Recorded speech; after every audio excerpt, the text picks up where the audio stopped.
Arsimi para universitar do të ndryshojë tërësisht kurrikulën mësimore si dhe do të rishikohen 171 tekste shkollore.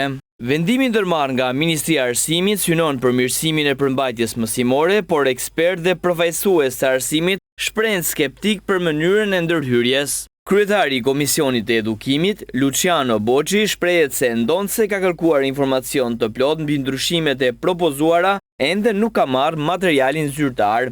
Gjëja çalon në mënyrën si e paraqet Ministria, saktësisht Ministria, sepse kërkon të jap pamjen në thonjzat një reforme. Ne nuk patëm dhe një material që është rregull me shkrim nga ana e relatueses ministres dhe pretenduan përfaqësuesit e majorancës që nuk e ka rregulloria, por unë personalisht kisha kërkuar nëpërmjet koordinatores komisionit dhe komunikimi është me email që të vihesh në dispozicion para deputetëve materiali i plot në raport me ndërhyrjet që donte dhe do të realizojë Ministria dhe me ndryshimet përkatëse në tekstet, kalimin heshtje në errësirë i ndërhyrjeve që bëhen, pa ditur publiku kush janë njerëzit që merren, kush janë stafet shkencore, kush është konsultuar për këtë gjë, krijojnë shumë dilema, shumë pikë pyetje.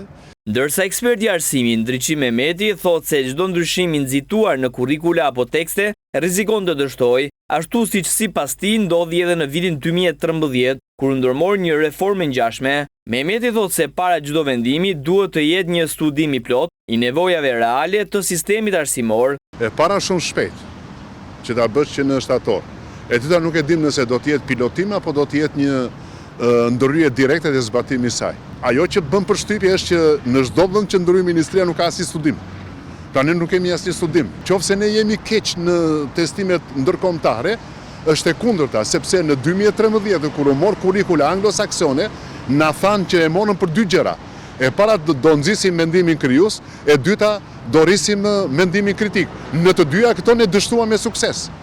Ata që e bën duhet të mbajnë përgjegjësinë e një dështimi të rënd. Ndryja direkt në tekste, pa pilotim, pa marrë mendimi, pa një diskutim publik, rrezikon me shumë gjasa të ketë një dështim spektakolar, po ai sapati edhe kurrikula e cila u zbatua për gati 11 vjet. Ndërkohë drejtori i sindikatës së pavarur të arsimit, Ilir Bodini, e sheh ndërhyrjen në kurrikula si përmbushjen e disa prej kritereve në kuadër të procesit të integrimit në Bashkimin Evropian.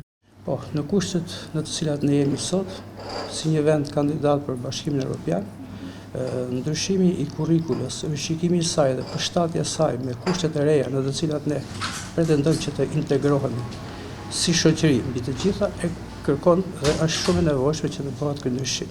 Shpresoj që ky rishikim të jetë në të vërtetë serioz dhe transparent në përputhje me ato çfarë kërkohet, jo thjesht ndryshimi i sa kurrikulave dhe vendosja e shkollës dhe mësuesit me shpallua për muri dhe një herë që ja ku i ke kurrikulën zbatoje. Kjo duhet shoqërohet me logjistik, me trajnime, me ndërgjegjësime, me konsultime. Gjuha shqipe dhe qytetaria janë dy tekste që do të preken më shumë. Ndryshimet në këto dy tekste pritet të hyjnë në fuqi në shtator të vitit 2026 në klasat e para të 6 dhe të 10.